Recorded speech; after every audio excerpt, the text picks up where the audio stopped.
లక్ష్మీనారాయణ, కొండంపేట గ్రామ పంచాయతీ, మలాలరావు మండల్. నేను చెప్పేది ఏంటిదంటే, ఫస్ట్ ప్రజాపాలన అని కాంగ్రెస్ గవర్నమెంట్ అధికారంలోకి వచ్చిన తర్వాత ప్రజాపాలన పేరుతోటి ఇందిరమ్మ లబ్ధిదారులకు ఇందులో సెలక్షన్ విషయంలో ఇందిరమ్మ కమిటీ వేయడం జరిగింది. ఇందిరమ్మ కమిటీ నిర్ణయం మేరకు నా పేరు A1గా 100% జెన్యున్గా సెలెక్ట్ చేయడం జరిగింది. సెలెక్ట్ చేసిన ఇందిరమ్మ కమిటీ చేసిన దాన్ని కొంత కాలక్రమాన కొండంపేటలో ఎలక్షన్ జరిగినాయి, గ్రామ పంచాయతీ సర్పంచ్ ఎలక్షన్ జరిగినాయి. అందులో గ్రామ సర్పంచి సరైన రావనటైనకు నాకు ఎలక్షన్ జరిగింది. అయితే జరిగిన తర్వాత కాలక్రమేణా ఒక నెల రోజుల తర్వాత నా పేరును మళ్ళా సర్పంచ్ గారు, సర్పంచ్ తోటి సహకరించిన మండల అధికారులు కావచ్చు, గ్రామ అధికారులు కావచ్చు, అలా ఎవరు అనేది తెలియదు, అందరూ కుమ్మక్కై నా పేరును ఉద్దేశపూర్వకంగా తొలగించి నన్ను కించపరుస్తూ నా ప్లేస్లో ఇంకొకరికి వాళ్ళ లబ్ధి కోసం, వాళ్ళ రాజకీయ లబ్ధి కోసము వాళ్ళు ఇంకొకరి పేరును చేర్చడం జరిగింది. ఇట్టి విషయంపై నాకు అన్యాయం జరిగిందని నేను పలుమార్లు పత్రికా రిపోర్టర్లకు కూడా చెప్పడం జరిగింది. దాన్ని బేసిక్గా తీసుకొని దాంతోపాటు ప్రూఫ్ తోటి కలెక్టర్ గారికి ప్రజావాణిలో కానీ డైరెక్ట్ నేరుగా కానీ చెప్పడం జరిగింది. ఆ చెప్పిన క్రమాన్ని ఇంతవరకు కూడా పట్టించుకోవడం లేదు. ఇది ఏం జరుగుతుందనేది మాకు అర్థం కాక మేము మళ్ళీ ప్రజావాణిలో పెట్టి గ్రేవియస్ కూడా తీసుకున్నాం. గ్రేవియస్ తీసుకున్నాక కూడా ఆయన ఎంపీడీఓ గారికి రిఫర్ చేయడం జరిగింది. ఎంపీడీఓ గారు దాని మీద నిర్లక్ష్యం వహించుకుంటూ దొరపాలనకు, గ్రామ పంచాయతీలో జరిగే దొరల పాలనకు, అగ్రవర్ణాలకు కొమ్ము కాస్తూ నాపై ఎలాంటి విచారణ చేపట్టకుండా ఆయన నిర్లక్ష్యం చేస్తూ ఉన్నాడు. నన్ను కించపరుస్తూ ఉండను, ఎస్సీ అనే పేరుతోటి నన్ను కించపరచడం కూడా జరుగుతూ ఉన్నది. ఇదే కాకుండా నేను ఏమంటున్నా అంటే, నాకు జరిగే అన్యాయం ఏంటంటే, నిజంగానే నా ఇంటికి వచ్చి మోక పంచనామా చేయండి, మోక విచారణ చేయండి.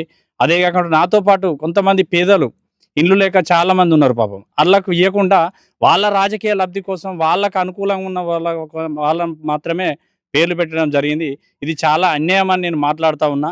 ఇది నా వ్యక్తిగత విషయమే కాదు, నాతో పాటు నా వెనుక ఉన్న పేదవాళ్ళు కొంతమంది కూడా పాపం వాళ్ళకు ఇల్లు రాక బాధపడుతూ ఉన్నారు. నాతో పాటు కొంతమంది పేదవాళ్ళకు జెన్యున్గా ఇల్లు లేని వాళ్ళకు 100% ప్రతి ఒక్కటి ఈరోజు ప్రొసీడింగ్ ఇచ్చిన నేను కంప్లైంట్ చేసినాక కూడా, కలెక్టర్ కంప్లైంట్ చేసినాక కూడా ఎలాంటి మోక విచారణ చేయకుండా రాజకీయ పలుకుబడితోటి, ఆర్థిక పలుకుబడితోటి వాళ్ళు ఇలా ప్రొసీడింగ్లు పంచడం జరిగింది. ఈ ప్రొసీడింగ్ పంచిన వాళ్ళ దాంట్లో ఎంతవరకు వాస్తవం ఉన్నది, రీ ఎంక్వైరీ చేయాల్సిన అవసరం ఉందా లేదా?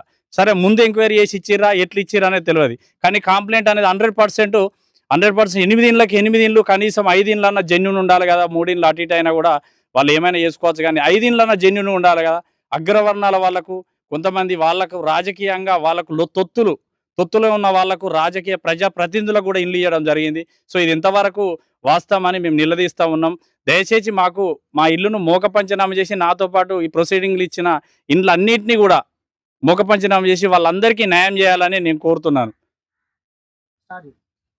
ఈ కొండంపేట గ్రామ పంచాయతీకి ఎన్ని ఇండ్లు వచ్చినాయో 10 కానీ 5 కానీ వస్తే మొత్తానికి ఇల్లు లేని వాళ్ళకు ఖచ్చితంగా వాళ్ళకు ఇండ్లు ఇవ్వాలి.